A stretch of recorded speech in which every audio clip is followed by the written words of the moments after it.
Assalamualaikum warahmatullahi wabarakatuh. Halo teman-teman, saya Fatah Yasin dengan NIM 23010500499 dari jurusan Pendidikan Guru Sekolah Dasar Fakultas Ilmu Pendidikan dan Psikologi Universitas Negeri Semarang. Di sini saya akan mempresentasikan materi dengan judul Kesehatan dan Keselamatan Kerja di Laboratorium IPA.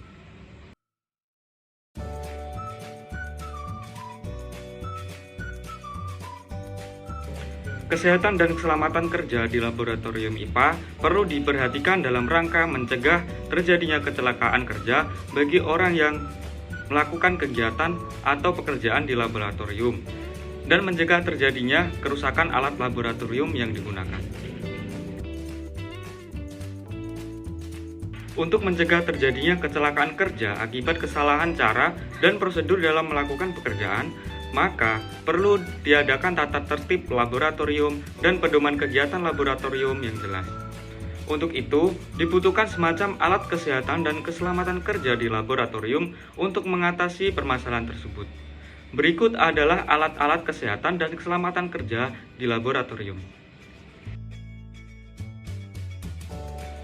Yang pertama ada emergency shower, yaitu sebuah tempat darurat di mana tempat tersebut untuk membersihkan mata atau tubuh jika terjadi kontak langsung dengan bahan kimia yang berbahaya.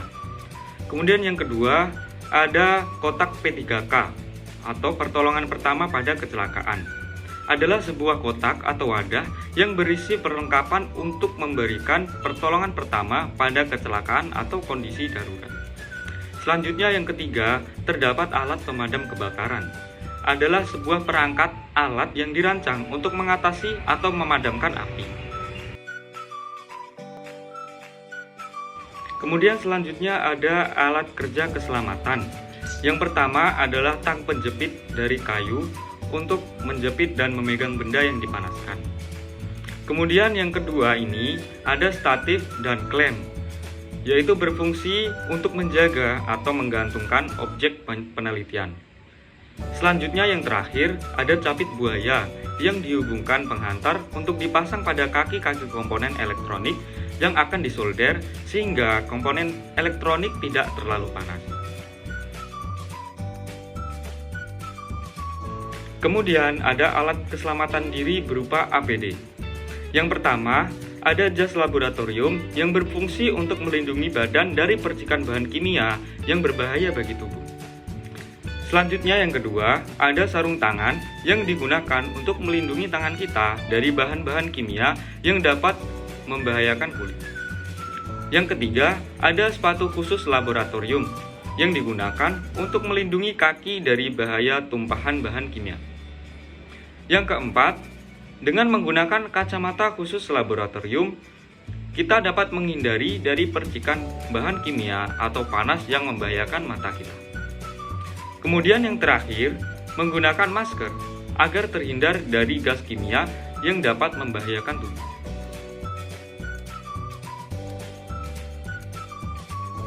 Nah, selanjutnya ada beberapa label yang digunakan untuk pencegahan apabila terjadi situasi darurat, dengan menentukan peralatan khusus yang harus digunakan dan juga prosedur yang harus dilakukan. Yang pertama, ada label eksplosif yang dikenal mudah meledak apabila bergesekan atau berbenturan sehingga menghasilkan panas yang kemudian bereaksi dengan udara atau air. Yang kedua, ada label toksik yang dikenal bersifat beracun dan dapat menyebabkan sakit serius, bahkan bisa juga menyebabkan kematian bila tertelan atau terhirup. Yang ketiga, ada label flammable yang digunakan untuk menandai atau mengidentifikasi bahan kimia atau zat yang mudah terbakar dan dapat menimbulkan api dan melepaskan panas ketika terkena api atau panas. Yang keempat ada label health hazard. Ini menunjukkan bahwa bahan tersebut dapat menimbulkan resiko terhadap kesehatan pekerja, baik melalui inhalasi, kontak kulit, ataupun konsumsi. Yang kelima, ada label korosif.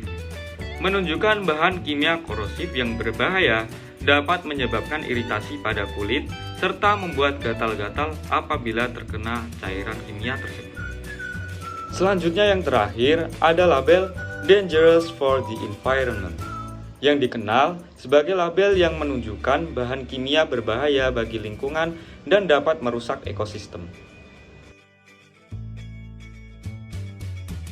Nah, kesimpulannya adalah kesehatan dan keselamatan kerja di laboratorium IPA adalah semua upaya untuk menjamin kesehatan dan keselamatan pekerja laboratorium dari resiko-resiko yang dapat timbul di laboratorium.